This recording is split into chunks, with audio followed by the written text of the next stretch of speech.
Hello and welcome to Closely Observed English. In this video, I'm going to be looking at a student's work at B2 first level. I'm going to be assessing their essay. We have the essay on one side of the screen and we have Cambridge's assessment frames on the other. So let's get into it. Here is the essay question, and we have the rubric, as it's called, right just here. Now, first of all, the first thing to say, with almost all Cambridge writing tasks, there are 3 content points that you have to address. To get the highest marks for the content part, you need to address all 3. To be able to do that, of course, you need to know what the 3 content points are. So let's look at the rubric and we'll try to identify them. So it says, in your English class, you've been talking about advertising. Now your English teacher has asked you to write an essay. Write an essay using all the notes and give reasons for your point of view. Write your essay in 140 to 190 words. The essay question is, should there be a complete ban on the advertising of dangerous products like cigarettes? Okay, so that's the context within which we're writing. And then the note says, things to write about. 1, what effect does advertising have on people? 2, would a ban have the right effect? And 3, your own idea. Now, to get the full marks in the content part of the assessment, you need to talk about all 3. And looking at this rubric, that's going to be pretty tricky because what effect does advertising have on people and would a ban have the right effect? That covers a lot of ground. So your own idea, that's going to be a tricky addition. I'm not sure how the student's going to manage that. But if they don't do it, then they're kind of not likely to get the highest marks for content. Okay, so when I have a piece of writing to mark, what I do first is I read the rubric, obviously, and then I read through the whole task before then turning my attention to each of the 4 areas in turn. So let's read it together then. Hardly does a week go by without another report of a country endorsing a ban on promoting dangerous products. In this essay, I will discuss if every nation across the globe should do so by addressing the influence and the outcome of such prohibition. On the one hand, the advertisement of such stock could influence adolescents negatively. This is owing to the fact that if companies present it in a favorable way, this will lead to juveniles assuming that smoking cigarettes is beneficial. For instance, they might take it that doing so improves their image. On the other hand, an official forbiddance of such promotion may well generate ambivalent reactions. Although it may result in children being less exposed to deadly goods, a ban can not only lead to people losing their jobs, but also them protesting against the prohibition. Such repercussions will bring unnecessary attention to the unhealthy items being advertised. In light of the above, I will declare that the advertisement of harmful items has a plethora of detriments. Consequently, I can unequivocally assert it must be banned. Right. Okay. So let's look at the content first. Remember, we need to find evidence of all 3 points.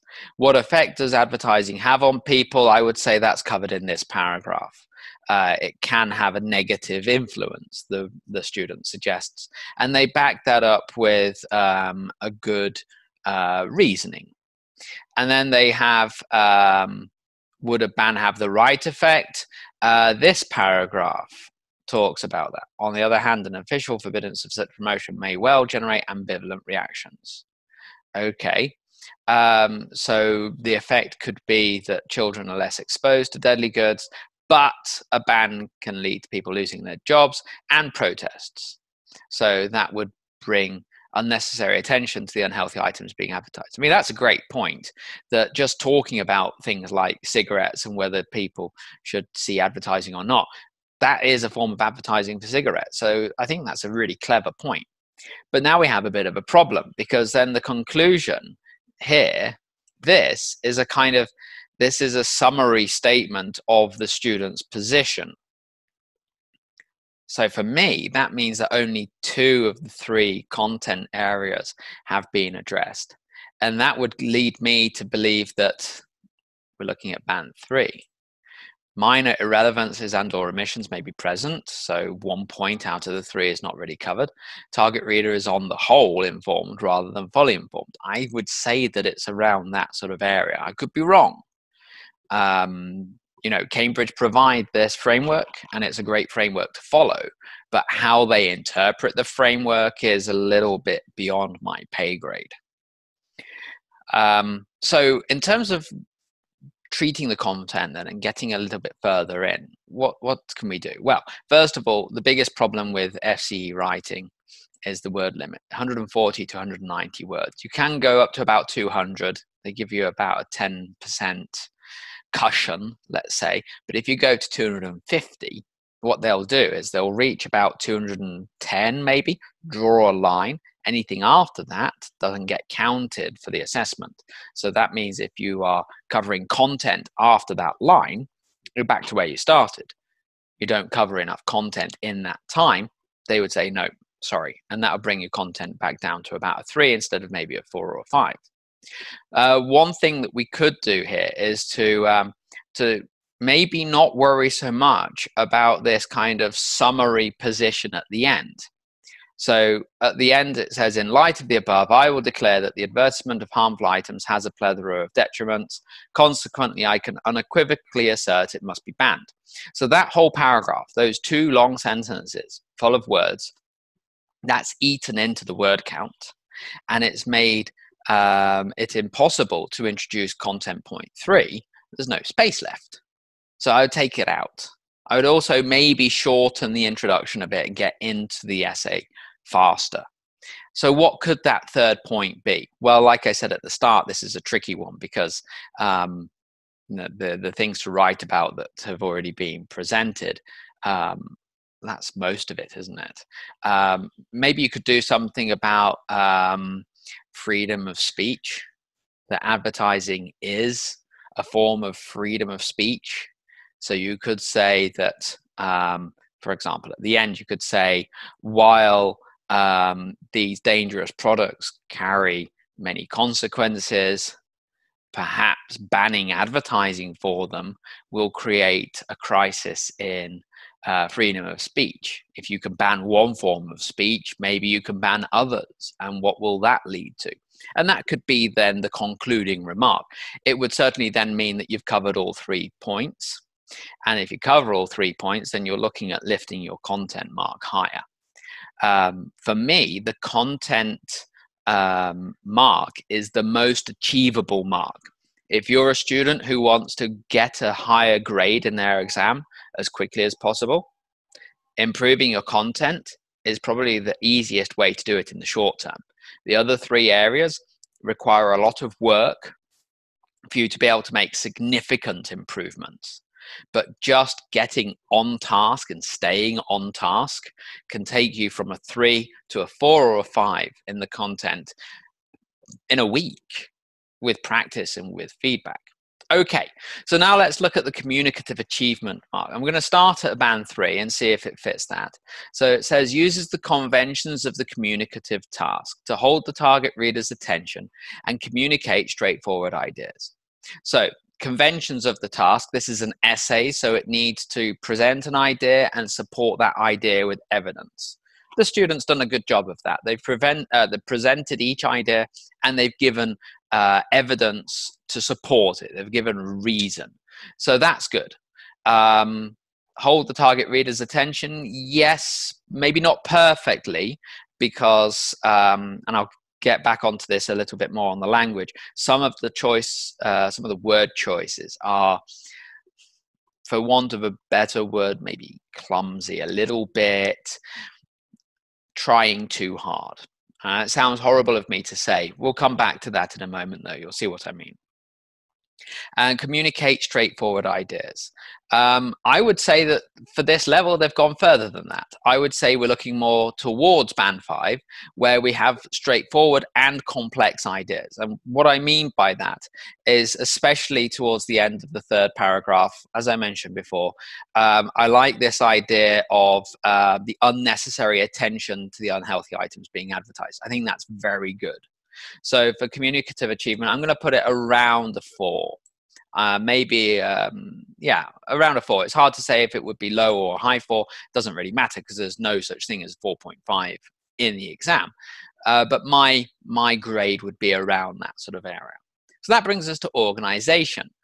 So we've got, for a band 3, a pass. Text is generally well organized and coherent, using a variety of linking words and cohesive devices. Well, I think we've definitely got that, haven't we? Each paragraph presents one idea. The sentences in that paragraph builds the idea from its introduction to its conclusion. So that side of the organization, so this idea of it being coherent, that's great. Variety of linking words and cohesive devices. Well, we've got on the one hand and on the other hand, so that's great. That's linking between two. It ties the student up a little bit, because if you need 3 content points, most people come with 2 hands, on the one hand and on the other hand. Where's the third hand for the third content point? That could be one of the little stumbling blocks that's led to the problem with the content. This is a good cohesive device because it's pointing back to the previous sentence and the idea there. For instance, is good because it links the idea to the reasoning or the example for the idea. So that's good. Although is a good cohesive device because, especially the way it's used here, although it may result in children being less exposed to deadly goods, a ban can not only lead to people losing their jobs, but also them protesting against the prohibition. So that use of although is really creative. I like it. Usually we have the statement, maybe positive, then although, and then the negative, like this. Here we've got although at the beginning for the first clause, and then leading through to the second. And then the sentence itself is nice and long and dynamic. And we've got not only, but also, and that's very well handled. So that's good. We've got such repercussions. So we're linking that idea back to the previous sentences so that we're going now into this example. So that's very nice. In terms of organization, in the last paragraph, in light of the above and consequently are good cohesive devices, I just don't think that paragraph is necessary. But I'm not going to take that away from the mark. I would say that in terms of the organization, this essay is well organized. I would confidently put it up towards the top band because the cohesive devices are used well. There's great range and flexibility of them here.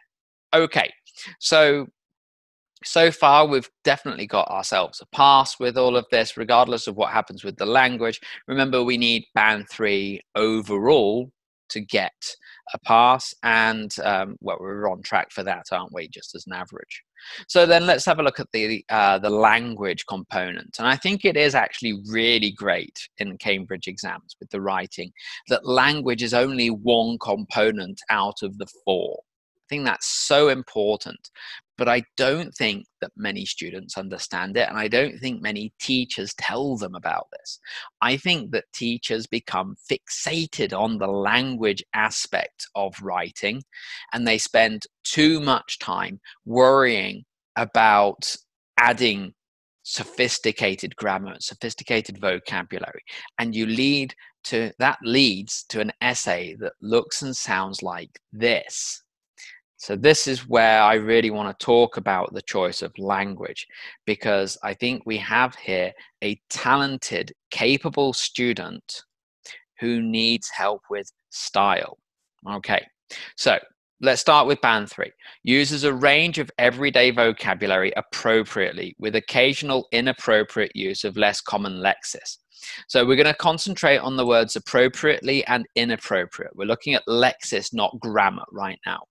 So if we go through, starting again, hardly does a week go by without another report of a country endorsing a ban on promoting dangerous products. So far, so good.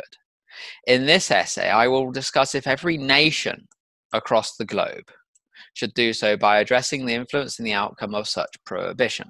Okay, so already what we've got is we've basically got synonym syndrome, to give it its new name. Synonym syndrome is basically where somebody has been told, don't repeat words. So we have country, and we don't want to repeat it, so we say nation, and it's nation across the globe. We've got a ban, and suddenly we have prohibition.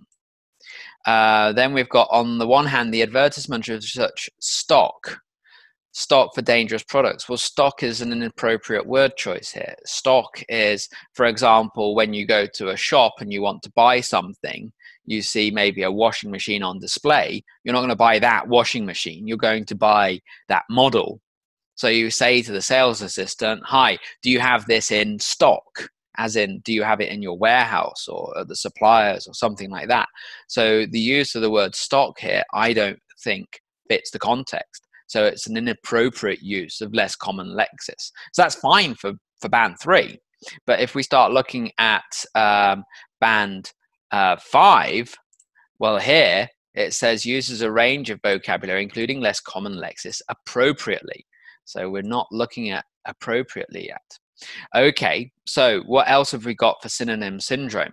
Well, we've got could influence adolescents just here, and then later to juveniles.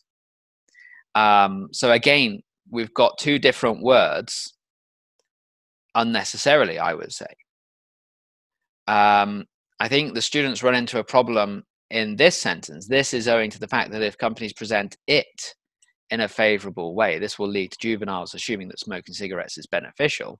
So it is a reference word. It's pointing back to a recent singular noun. But the problem is well, are we looking at this? Are we looking, well, adolescence is plural, so it couldn't be that. Is it the stock, because that's singular, because it's uncountable? Or is it advertisement? It goes too far back, so it doesn't work. The reason the students chosen it is because they can't think of another word, maybe, because they've already got dangerous products, they've already got stock. We're actually saved a little bit, because I like this, that smoking cigarettes is beneficial. So instead of referring straight back to the word or the group like dangerous products, gone straight in and given an example, smoking cigarettes. That's good. But then we continue. On the other hand, an official forbiddance of such promotion. So forbiddance instead of ban or prohibition, promotion instead of advertisement. Here we had promoting dangerous products. So again, we're looking at another synonym. May well generate ambivalent reactions. Ambivalent, yeah, you could argue that's okay. Although it may result in children being less exposed to deadly goods. A ban, finally, we do have the same word used again, can not only lead to people losing their jobs, but also them protesting against the prohibition. So we've got prohibition again. I think we've had that once already. Such repercussions. Yeah, okay, but that's a consequence. I think we had the word consequence or something like it somewhere else. Will bring unnecessary attention to the unhealthy items being advertised. So unhealthy items now instead of dangerous products. In light of the above, I will declare that the advertisement of harmful items, so harmful now instead of dangerous or unhealthy, has a plethora of detriments. Plethora of detriments. Have we had something synonymous to that? Maybe. Consequently, I can unequivocally assert it must be banned. Okay, well, I'm not going to worry about the last paragraph because, as I've said several times, I don't think it's necessary to include it. I think that saying I can unequivocally assert doesn't really speak very well. The point I want to make here, looking at this synonym syndrome and looking at the language like unequivocally assert, is that there's a huge difference between simple language and basic language. I don't encourage my students to use basic language. Basic language here would be dangerous products are bad. Advertising dangerous products is bad. Don't do it. That's basic. Simple language, though, is where you choose your words carefully, but without kind of waving your arms, and you just say the thing. So instead of in light of the above, you could keep that. I will declare that the advertisement of harmful items has a plethora of detriments. You could just say it's clear that advertising dangerous products brings many negative aspects or leads to problems. We could have something simple like that. As a consequence, I believe it must be banned. For example, unequivocally assert. I don't know if it's unequivocal reading what you've got before, because we talk about a ban can not only lead to people losing their jobs, but also them protesting against the prohibition. Well, that could make you equivocal. That could give you pause for thought. You'd be like, wait a minute, that's interesting. So what's the solution then for synonym syndrome? One solution is just to choose the right word and stick with it. So let's take an example. We've got adolescents, juveniles, and children. What's the best word to use out of those? I don't think any of them is the best word. I would say use the expression young people. Children are younger than, cigarette smoking sort of age. Young people, that covers that area. Older people, they're allowed to smoke legally anyway, so that's fine. Adults, that sort of thing. So young people. And if you have to repeat young people, fine, doesn't matter. Repeat it. Ban on advertising.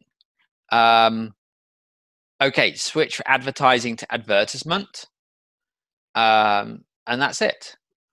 Or you could use expressions, making advertising such things illegal. That's okay. I think that official forbiddance, for example, that's going a bit too far. Such promotion. Promotion has a number of meanings, and one of them is right for the context, but there are other meanings connected with it as well that don't fit quite as well. So yeah, I would say simplify the language. Don't make it basic, simplify, and don't try so hard to incorporate this kind of sophisticated lexis. So coming back then to the bans. Ban 3 uses a range of simple and some complex grammatical forms with a good degree of control. I would say, yeah, that's definitely true. I'm not sure about with flexibility because, again, maybe it's more I'm looking at the lexis, but sometimes it's, well, actually, no. I mean, things like this is owing to the fact that if, and then we have a conditional. That's good. Yeah, I mean, that's good. This sentence just here. Yeah. So, okay, that's all right. And errors do not impede communication, or occasional errors may be present but do not impede communication. I don't think there's a problem there. There aren't really any errors as such. One or two, like this should be such a prohibition, the outcome of such a prohibition. But that's just being a real stickler. So I would say that we're looking around this sort of area, like a ban 4-ish. But overall, that's a success. You can fix the content very easily by ditching the last paragraph and concentrating on bringing in that third point. The introduction of a third point here should lift that 3 up towards the top there, in which case we're looking at a strong piece of writing. But I think that in the stress of an exam, worrying so much about thinking of synonyms for the different words used here is just going to be too much. I don't recommend it for that reason. You don't need the stress. Keep it simple, not basic. Okay, so that's feedback for this B2 first essay. Overall, I was very pleased with it. I thought that it has a lot of promise there. And this shows that the student knows more or less what they're doing for this sort of essay type. Knowing what you're doing is very important.